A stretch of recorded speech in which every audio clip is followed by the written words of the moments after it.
Congratulations, Jaki. I am so proud of you, young brother. You did it, and you did it the right way. When you needed help, you went and sought help, and then you kept coming back. I know the odds you were up against, but you proved that impossible is nothing when you put your mind to something. I am proud to call you an alum of Delaware State University, but I'm more proud to call you my good young brother, one who is going to do everything he possibly can to serve as he has been served, to give back in a way that is profound and will affect other young brothers for generations to come. I know the community you're from. I know how important that community is. And I know there are hundreds of young brothers just like you who are looking for an example, proof that they can do it too. My brother, you are proof. Congratulations. I know you'll stay in touch, and just know that Delaware State University and Tony Allen loves you, bro. Take care.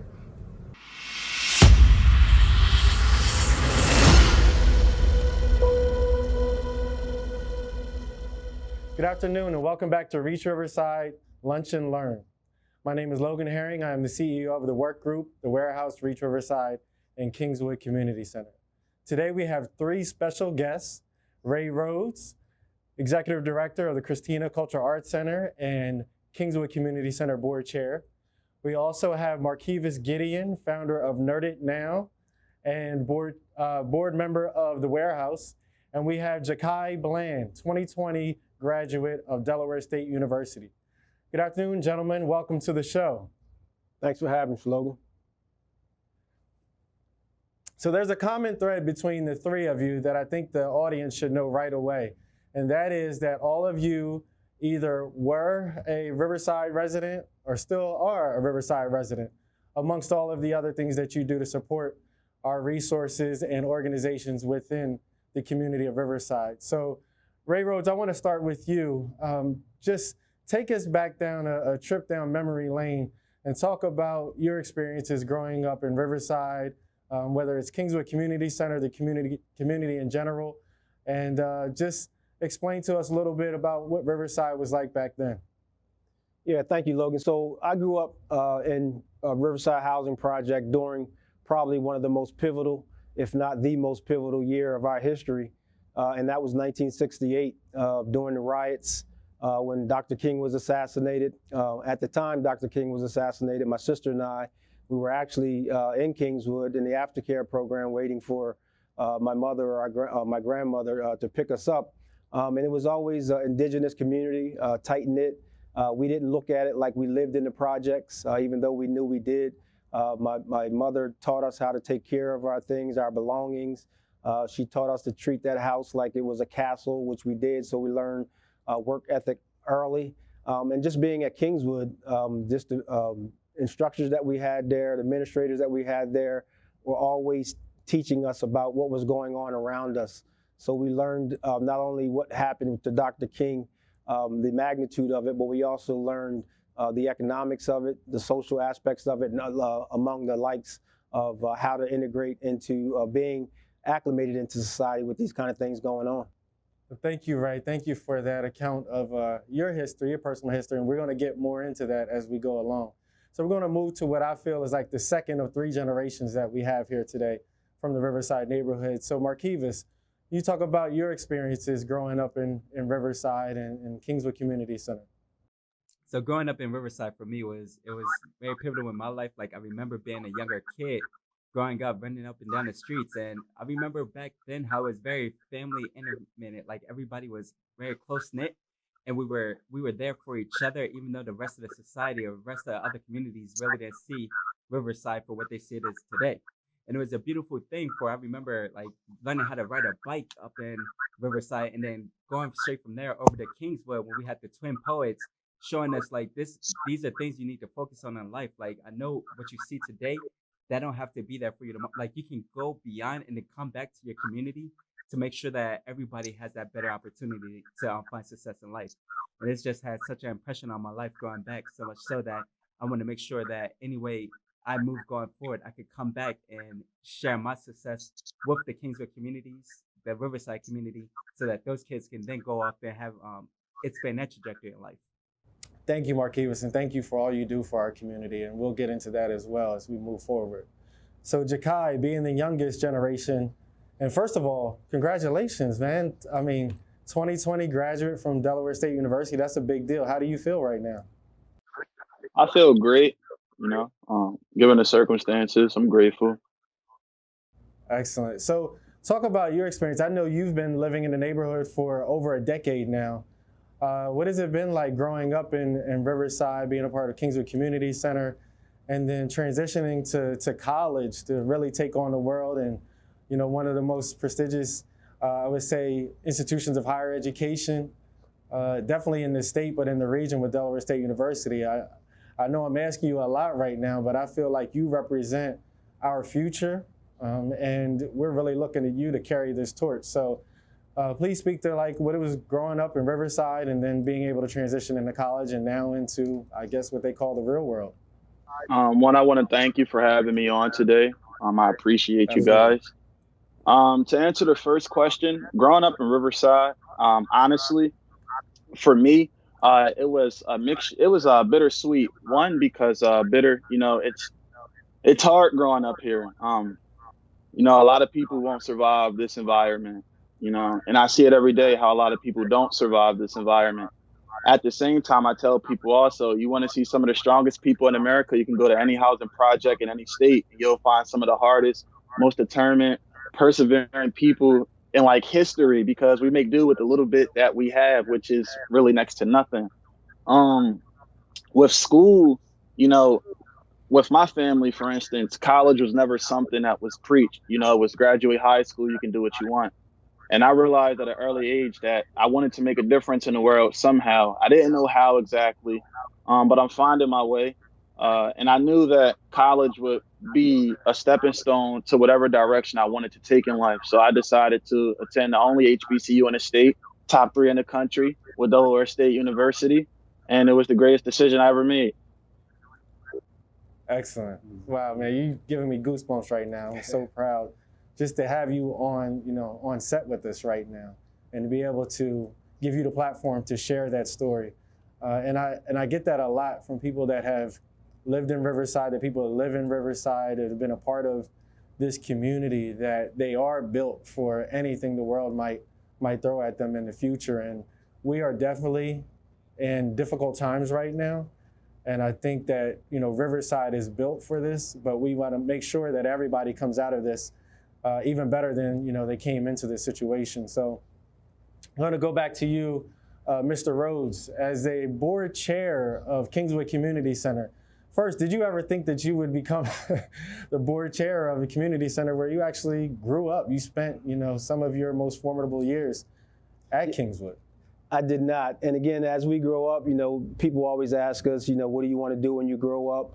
And you usually get police officer, firefighter, maybe lawyer, a businessman, but no one ever talks about being the chair of a particular board of an organization. And I certainly was no different. I never imagined in my wildest dreams that, I would someday chair the board of the very organization that was instrumental in my growth, my sister and I's growth growing up in Kingswood. But it's been a phenomenal experience. And what it comes down to is if you have an urge to serve and an urge to help people, that one day, our little children in the community now, that they too could someday become a board chair. And one of my goals in being in this position is to let people know that it's a position that we need younger people to start to think about. They're very worthwhile positions. We need them to start thinking about being in service-oriented positions like a board chair and giving back toward an organization like Kingswood. Excellent. We appreciate your service and your willingness to come back to the very community that built you and made you, I would say, or at least contributed to the great man that you are. And I know everyone looks up to you in the community, and we are just pleased to have you as a part of our recent success and our future as we move forward.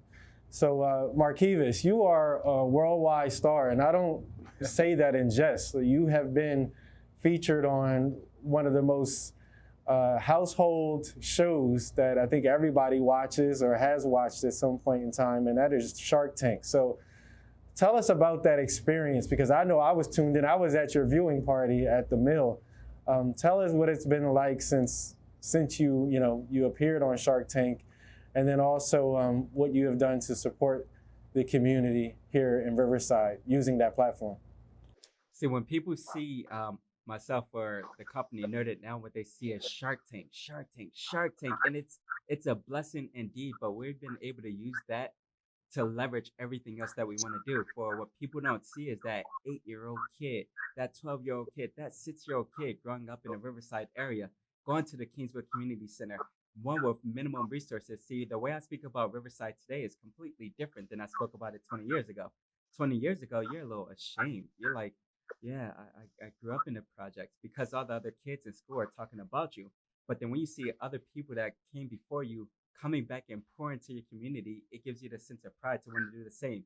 And over the past 5 years, since we started this business, we want to make sure that we're very intentional with giving back to the community that's given so much to us. For it, if it wasn't for Reach Riverside, for places like this, I don't think I'd be half the man I am today. And for that reason, I want to make sure that we use everything that we have today to give back to the community. And the way we do that is we just been donating technology, showing people that there's different avenues to actually find success outside of some of the stereotypical ways for our race. One laptop changed my life. When I was given to it at 12 years old, I began to take it apart and put it together. It just made me the person I am today. I'm Microsoft Certified Systems Engineer by 17. And our business is doing good, but it's all about our community. So we have a few big donations coming out. I know on Monday we have, we're partnering with Kingswood to make sure that we donate computers back into some of the kids that reside in this community today. And just like Brother Rhodes said, Brother Rhodes, shout out Kappa Psi Psi, Yes, sir. greatest fraternity that you can ever ask for right now. But we want to also make sure that we come back into the community, and I followed his steps and was like, serving on the board manner for the warehouse is a small way that I can also give back to the community that's given so much to me. So it's a blessing to be a part of this whole movement. I watch in awe as you, Logan, take the steering wheel. You're just like guiding us towards making a better community for all. So for me to do the small little bit that we are doing, it's just a blessing, man, a blessing. Well, thank you, Markevis, for that, for all that you do. And I may have the steering wheel, but you guys are definitely the tires that keep me moving forward and keep our organizations moving forward. So, Jaki, hearing all of the successful things that those before you have accomplished and continue to accomplish, how does that feel? Is that inspiring to you? I know as you take this next step in life that you can achieve your dreams, and then what are your next steps? I believe you're graduating, or you graduated from DSU with a major history degree. So what are your next steps in life? And then, how does listening to what Ray and Markevis doing help inspire you to achieve those goals that you're set forth for yourself? Those guys are just phenomenal role models. You always hear a lot about, the people who make it out of Riverside, who don't come back to Riverside after they make it out. So to have, access to individuals who are from the same, neighborhood that I'm from, who are continuously giving back, who are continuously showing, signs of selfless service, that's a big deal for me because after, graduated, and I'm going to attend Delaware State again for my master's in public administration in order to give back to my community and my city as a whole also. Well, Jaki, I know I speak for the group when I say this. If there's anything we can do to help you along the way, then please let us know. Did you pledge at DSU? Okay. Because I knew the shout out was coming. I was waiting for Markevis or somebody to say that. I was waiting for some shoulder rolls or something. I know they got mics attached to them right now, so we don't want to mess up the audio. But I knew that was coming. But I digress. So, Ray, you have a background behind you. And first, I know I can congratulate you many times, and I know we're partnering on a number of initiatives. And not only are you, my boss technically as my board chair at Kingswood, but you are also my colleague and the new executive director at Christina Cultural Arts Center, following and trying to fill some humongous shoes with Ray Jones Avery before you. So, I just want to give you the opportunity to talk about the work that you're doing there and that opportunity and how you have just, again, taken that steering wheel and driving an organization with a tremendous history. So Ray, just, a couple minutes, talk about what you're doing and your plans to move Christina and keep Christina propelling forward, particularly during this difficult time that we find ourselves in. Yeah, this time that we find ourselves in is no different for a lot of nonprofits. We are continuing to engage our stakeholders. Our teachers are engaged in distance learning. We're still teaching. 85% of our teachers are teaching, and we have 67, 68% of our students that we have engaged in online learning. We're also providing access to social services for our parents, and that's very critical right now because of a lot of parents in our communities that Black and brown children live in. They don't have the access to the information, so we're providing that. We're providing tools, technological tools, thanks to NERDiT now and Brother Gideon, that we'll be able to provide laptops to our parents and our students who don't have it. And we continue to push our mission forward despite being in this pandemic. And, Christina's over 75 years old, and this time is a little different than most in the past, but Christina thrived in the age of Jim Crow. We thrived during 9/11. We thrived during Sandy, Katrina, and most recently, even during the 2008 recession. So we're just using what we've done in those times. And again, you mentioned Ray Jones Avery, who has been phenomenal, a mentor, tutor of mine. She's the one who first got me interested in serving on board. So I shout out to her, and her tremendous leadership during this time has been phenomenal. So Christina continues to want to engage our community, but we do so now with the emphasis on social emotional learning, because at this time, people don't talk about the emotional effects that COVID is having on us. So we're engaging our parents, engaging our students to find out if they need professional therapists, professional counselors to help them deal with this situation.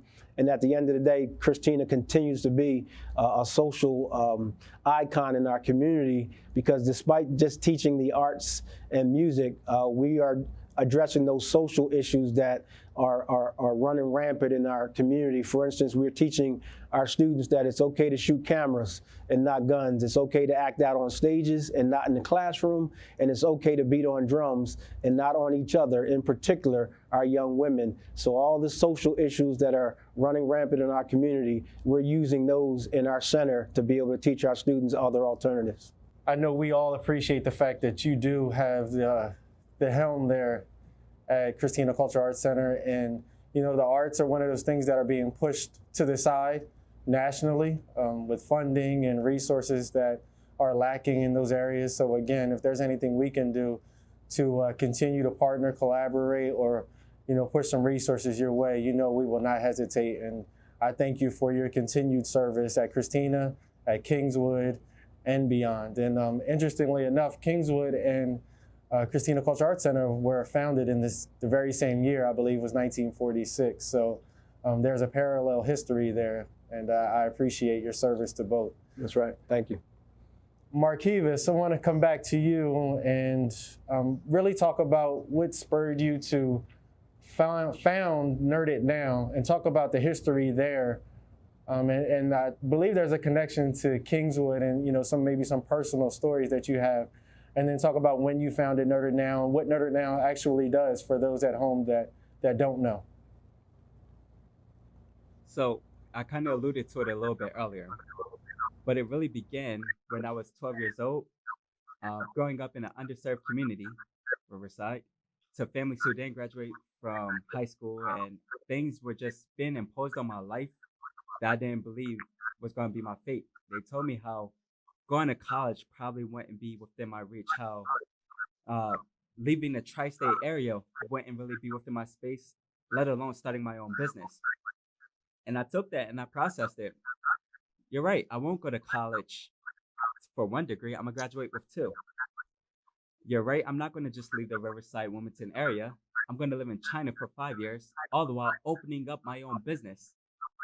And after seeing all that I could do, like, Jaki, you said it earlier, like when you come from a place like this, like you can do anything. Like you put off your Superman cape, like we can really do this not for only ourselves but for our community. And when I came back, I still saw that I needed to figure a way that I can personally help the community that's been given so much to me. I When that first computer was given to me, I didn't expect it to take me back to Howard High School of Technology to become a Microsoft Certified Systems Engineer. At 17, working at MBNA Bank. And honestly, when people see me today, they think, oh, technology is your passion. Not necessarily. My passion is being an entrepreneur. But when I could take my passion and fuse it together with my hobby, which is technology, put it all together, make money all the while having an impact in my community at the same time, it's like a win, win, win, win, win. I'm winning all across the board, not for me, because I tell people it's not for me. It's not for my kid. It's for my community, because when my community's doing good, my kid is doing good, I'm doing good, we're all doing good collectively. And I want to just show people that you too can do it. You don't have to become a tech genius or an entrepreneur, but regardless of what you want to do, don't let others impose their limitations onto you. They told me when I started this business 5 years ago that the business will never work. I bought this 1986 Ford E350 Baltimore Ravens tailgating truck ambulance, and it absolutely never worked. And people were like, yep, I told you, you're going to fail. But we kept on going. And within 2 years, we went from being the 62nd IT company in the zip code to being the second fastest IT company in the state of Delaware before Shark Tank happened. And I'm like, okay, we're really making some movement now. Let's show other kids how they could do the same thing, how you could work for yourself, not for you, but for your community, and really uphold our community and show people that look just like them that they can do it too. If you want to wear the hood on your head, wear the hood on your head. If you want to wear a tie, get pretty with it, wear the tie. It don't matter where you come from, what resources you have before you. All you got to do is reach out to the good brothers like Brother Rhodes, Brother Herring, Brother Jaki. Like you come to us. Like we've been where you've been at. You can do it too. We're gonna help pull you up so that you can make an impact for your community. And that's what NERDiT Now is all about. Making sure that we show that you too can do it. So Jaki, I know you got some big shoes to fill in following in these footsteps. What are your thoughts right now? What are you thinking? Or do you have any questions for Ray and Markevis? My thoughts, honestly, are I'm just like, I'm ecstatic because one, like, I'm conversing with individuals that I've never conversed with, and then to find out that they're from Riverside, just like I am, like I stated earlier, that's even more amazing because the negative, effects of coming from Riverside, sometimes, like was stated earlier, you feel a bit embarrassed when you're younger, but as you grow older, you begin to embrace it. You come to understand that, okay, this is life, and how can I make my life, better, not only for myself, but those around me and future generations, that'll come after me. And right now, that's really all I'm trying to do. And even now, with me still living in Riverside, I'm in Riverside a lot. A lot of my time is devoted to being here because one, my mother lives here. Two, this is my home address. And three, I have a lot of friends and acquaintances who still reside in Riverside. So right now, I'm just honestly, for a moment, there was a huge stint of gun violence for like a span of like 2.5 months in Riverside. And, some of those individuals who were victims were some of my friends. So I decided, to try to, in whatever way I could, in whatever capacity I could to help, deter the violence within the community. And it worked in a way, just being out there, showing my face, letting people know that, okay, he's from Riverside, but he doesn't, necessarily, fall into, the trap that society has placed, with Riverside. Because like I tell people all the time, you go not too far down past 21st Street, you have Gander Hill. You go not too far past 29th Street, you have East Side Charter. So Riverside is really in a unique place, with the socioeconomic background of like all the people that live here, and then how we're surrounded by a prison, that's not too far from us, and then a school that's not too far from us, then a high school that's not too far from us. It puts us in a very unique situation to see the world around us, that if we make a wrong decision, prison is where we're laying. And if we make the right decision, we'll be successful. Thanks, Jaki. They say pressure busts pipes, and pressure also makes diamonds. And what I see, the folks that I'm talking to right now, you are three diamonds who many people may have said have been transformed from the roughest neighborhood that we might actually have in the city of Wilmington or historically have in the Riverside neighborhood.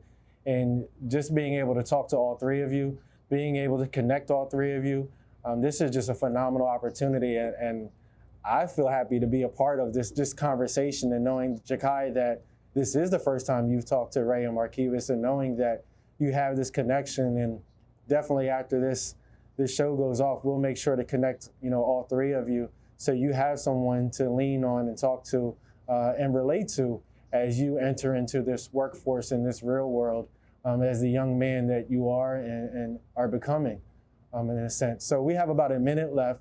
I want each of you, Ray and Markevis, just to provide some words of wisdom, encouragement to a young brother, Jaki, right here. Take about 15 to 20 seconds each, just give him a little bit of encouragement, because this world is fierce, and particularly during this time, it's rough for us all.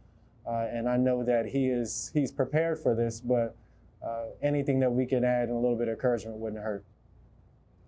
Thanks, Logan. Yeah, so Jaki, I'm a great follower of the 90s hip hop era, and it was the lyricist Rakim who said, "It's not where you're from, it's where you at." So continue to just go from where you are. The only thing you have right now is the present. Certainly Kingswood provided a great foundation. You can learn from that. And obviously we don't know what tomorrow holds. I just want to leave with you also 3 C's that that help guide me. One is your craft. Whatever it is, become the best at it. The second C is your conscious. Continue to be consciously aware of everything around you. And lastly, your character. And that is who you are when no one's looking, and never compromise that for no one or nothing. So Ray, thank you for those tremendous words of encouragement. Markevis, do you have any imparting wisdom for our brother Jaki here? So Jaki, again, I say, if I could part 2 things with you. One, I said it already, don't let people impose their limitations onto you. I could say, you grew up in Riverside, you'll never make it out. You're too dumb, you can't go to college. That's out of hate, that's easy to go beyond, right? But when I say out of love, like, bro, are you sure you want to go to college? It's expensive. Like, are you sure you want to move from Riverside? Like, you want to go back into Riverside? That's out of love, and sometimes that's the harder thing to come. So when someone say, like, you're going to graduate and go back for your master's degree, like, it sounds a little challenging when it comes out of love. Like, you sure? Bro, don't let other people impose their limitations onto you, because it's something that they can't do, not you. And remember, I'm not sure your religious background. Me as a Christian, you got Buddha, you got the law of the universe, the law of attraction. Everything agrees by this one thing. It says, no matter what you throw into the atmosphere, it comes back to you. It's the law of attraction. You know that, right? But Right. what nobody said is that claiming it will be easy. So yeah, if you want to be an entrepreneur, if you want to become a historian, no matter what you want to do, claim it.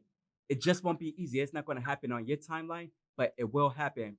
Young brother, continue to aspire, not only just like people younger than you, but us older people too. Like, we look up to you sometimes to see the things that you're doing, because you're going to encourage us to do things that we were afraid to do at your age. Keep on inspiring. Don't let people impose your limitations onto you, and never live out of fear, my man. So Ray, Markevis, Jaki, thank you for joining us. Thank you for your continued commitment and contributions to our community. And thank you all for tuning in to our Lunch and Learn. We would love for you to continue to contribute, not just by watching, but participating. And we'd love for you to join us on our platforms, our social media platforms, the Reach Riverside, the Teen Warehouse, Kingswood Community Center. Tune into our partner and collaborator that's bringing to you these virtual Lunch and Learns, DETV. Make sure to support our Riverside Relief Fund that is bringing cash disbursements into our community, bringing technology into our community, making sure that everyone has healthy and nutritious food during this pandemic. We just appreciate your continued support. So visit us at reachriverside.org, visit all of our social media, and make sure to tune in next week at our next Lunch and Learn, Monday at noon.